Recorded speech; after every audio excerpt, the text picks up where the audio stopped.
Hi sweet friends, welcome back to Mary's Nest. Today we're making an easy beef and barley soup recipe that doubles as a bone broth thanks to a 7 bone-in roast.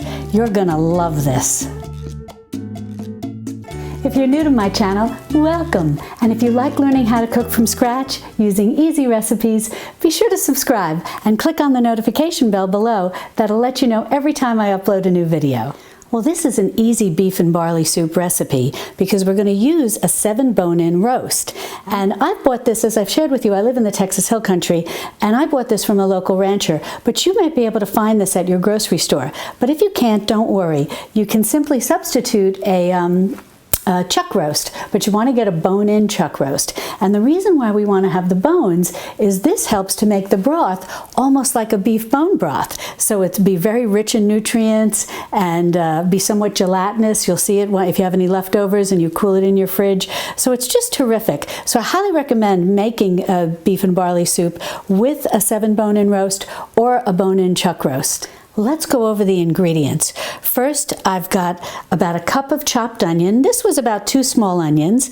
I've got a cup of chopped carrots, and this was about 3 or 4 carrots, but my carrots were small, so don't worry, you don't have to, this type of soup is not an exact science, so don't worry about getting exactly a cup of anything. I'm just letting you know that it's about a cup.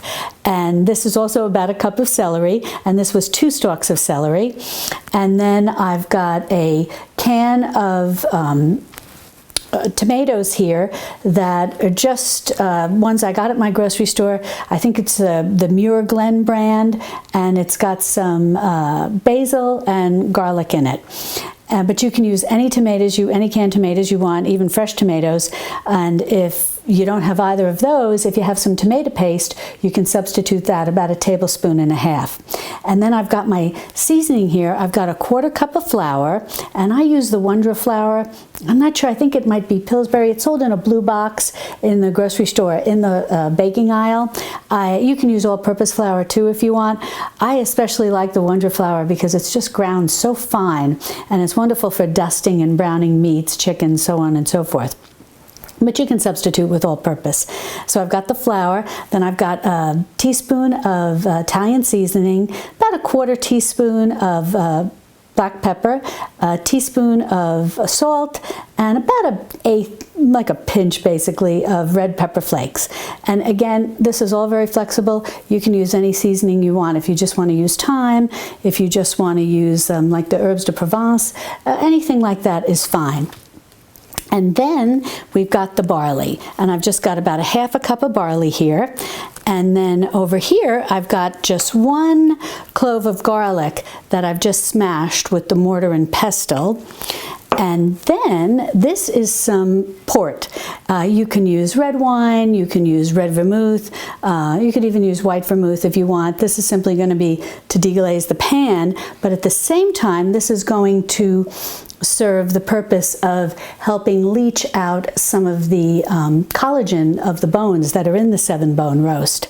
But if you don't want to use any alcohol at all, you could just put in a splash of apple cider vinegar or something like that, and it'll cook off and the taste will dissipate, but it'll help to leach out some of that collagen in the bones. So that's that. And then we have the star of the show, the 7 bone roast.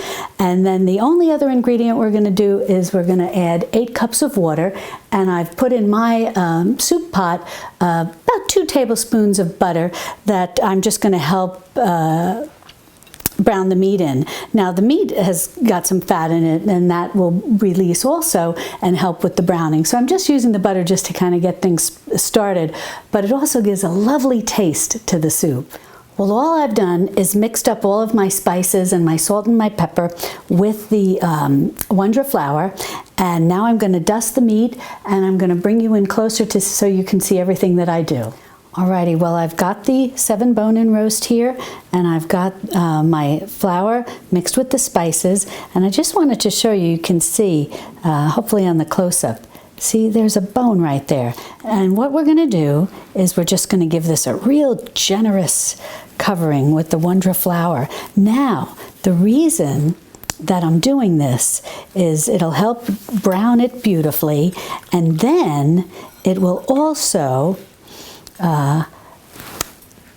help give a little bit of body to the soup, which I like, so that you don't, sometimes I find in brothy soups, brothy beef vegetable soups, brothy beef and barley soups like this, that without a little substance, the fat in the beef and barley soup can float to the top and look a little, I find it can look a little unappetizing, but just this little bit of flour is going to help bind all of that and give just a touch of body. It's still going to be a brothy soup, so you don't have to worry about that. And this is just going to help give it a little bit of body and just make a delightful beef and barley soup. I like this type of soup, and what's nice is that we here in Central Texas finally had a cool day. When we woke up this morning, it's mid-August, what am I saying, mid-October, and what was nice was we woke up this morning and it was actually a little cool out, so that was a pleasant change of pace. Alrighty, well that's good. I'm going to get in all these nooks and crannies.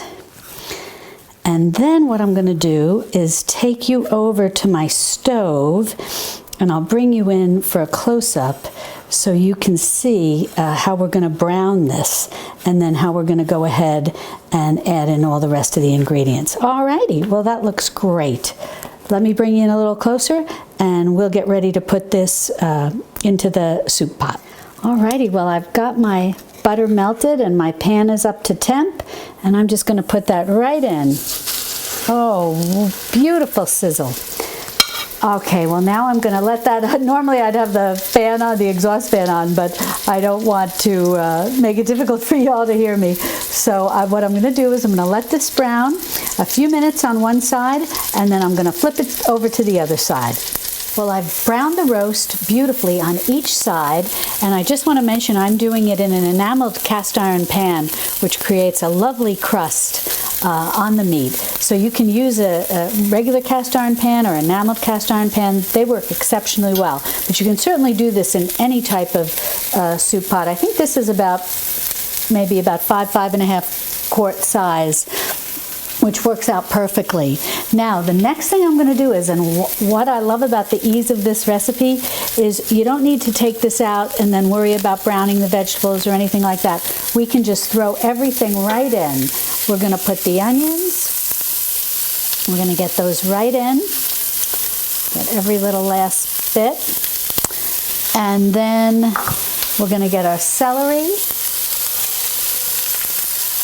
And what we're going to do is, once we get all the vegetables and the water in, we're going to let this cook for about an hour. And then after that, we're going to put, now we're putting in the carrots, we're going to add the barley. And the meat is going to become very tender, and you'll shred it right into your soup. And then just remove the bones. And you're going to have a wonderful beef barley soup with a fantastic, basically, bone broth.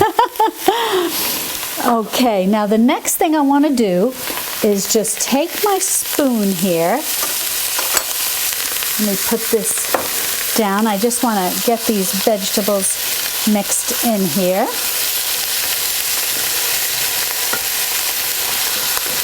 Wonderful. And then I'm going to also get my garlic.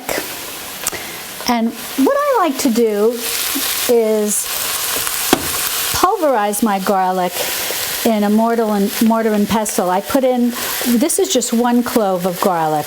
I don't want to overdo it, although I love garlic. I like to pulverize it in my little mortar and pestle here. I just put in a little bit of salt, and I then mash it, so to speak, with the mortar and pestle, and it mixes beautifully in soups. This way, it just blends in and cooks down. You don't have little chunks of garlic or anything like that. It's also almost like a little good way to disguise it. If you have any folks in your family who are not too fond of garlic, I'm going to try to stir here with my left hand so that you can see better. I'm right-handed, but I think that blocks the view on the camera. Okay, well, we got that garlic mixed in. So let me just get this mortar and pestle out of the way. And then the next thing we're going to do is add in our port. And as I said, I'm just using this, it's what I happen to have. If you have red wine, you could use that. If you have red vermouth or even white vermouth. Port and vermouth are nice to use because those will often just come in screw top bottles. Oh, listen to that, wonderful. Just deglazing the bottom of the pan there. So if you're not, having like a red wine on hand, you may not have an open bottle of red wine. The nice thing is port and vermouth, red vermouth, white vermouth, you can keep those on hand, and they're just screw tops, and they will retain their flavor, and you can use them in cooking. Alrighty, well that's good. Okay, I'm just going to turn this up just a bit, help some of that alcohol cook off, and I'm going to keep doing that, and then we'll get ready to add in our 8 cups of water. Well, I'm just letting this simmer a bit, just to cook off some of the alcohol from the port, and then the next thing we're going to do is add the water, and I think that's going to be just in a minute or two. Just want to get some of that alcohol cooked off. Alrighty, I think that's perfect. And now I'm going to get ready to add in 8 cups of water. So let me just get that. I've got a big measuring cup here, and we're going to go ahead and we're going to pour this in. Let me see if I can do this with my left hand so you can see. Oh boy, I'm making a mess. Sorry about that. Perfect. Alrighty. Let me stir this a little. Alrighty. And then I'm going to also, right now, I'm going to add in my chopped tomatoes. And these are just from the can that I got at the grocery store. I like the Muir, I think it's pronounced Muir Glen brand. And it was on sale too, which was nice, at my grocery store. And this particular one said that it was made with San Marzano tomatoes, so that's always makes a lovely tomato sauce. And what was the other thing? Oh, I think it had basil and garlic. I think that's what it had. I can't remember now. But this is going to be great. Well, what I'm going to do now is I'm going to bring this, sorry, I got spilled a little water over here. I'm going to bring this up to a boil, and then I'm going to turn it down to a simmer. And once I get it down to a very, very low simmer, I'm going to put it on the lowest setting. I'm going to cover it, and I'm going to let it simmer on low for about an hour, and then we'll come back and check on it.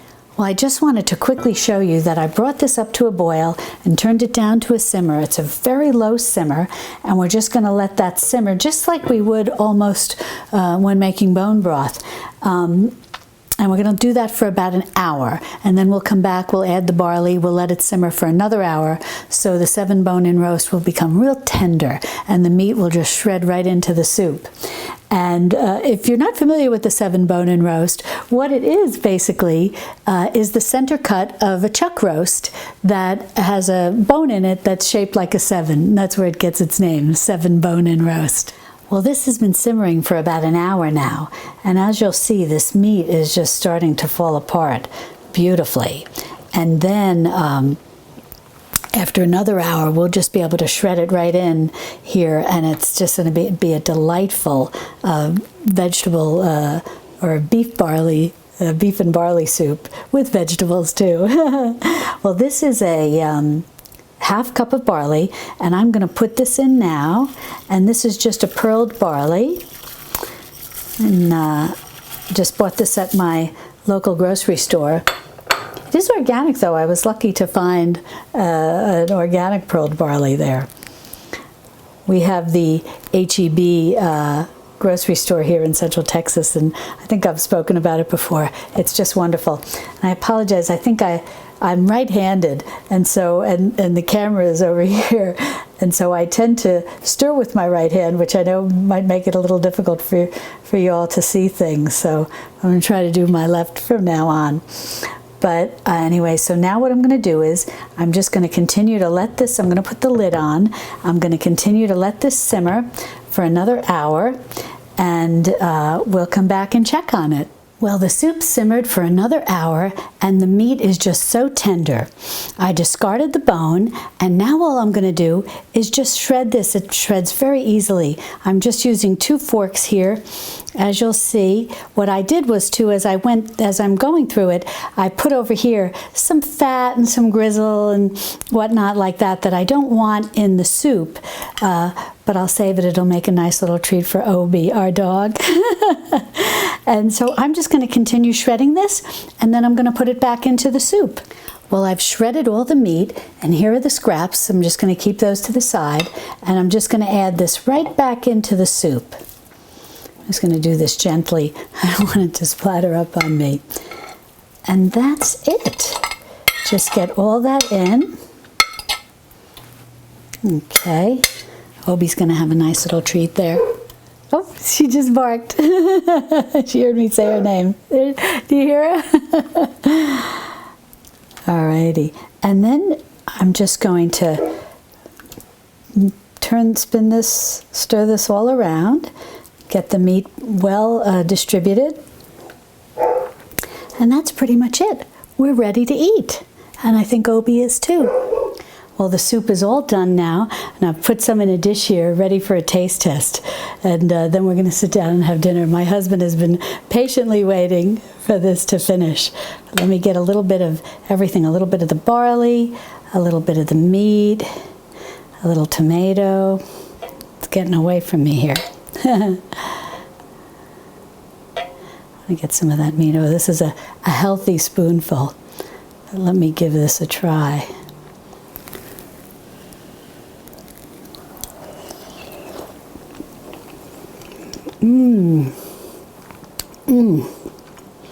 Oh, that's delicious.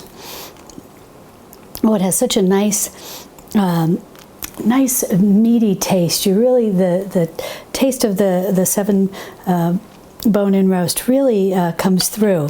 It's got a lovely beefy bone broth flavor, and the vegetables are cooked beautifully. The barley is delightful. That always adds a nice little bit of body to it. It's really good. I think you're going to enjoy it tremendously. For complete instructions on how to make this beef barley soup, be sure to check the description below, where I'll put a link to the recipe. If you like this recipe, I hope you'll give me a thumbs up and share it with your friends. And be sure to subscribe to my channel if you enjoy learning more about cooking from scratch. And don't forget, hit the little notification bell below. That'll let you know each time I upload a new video.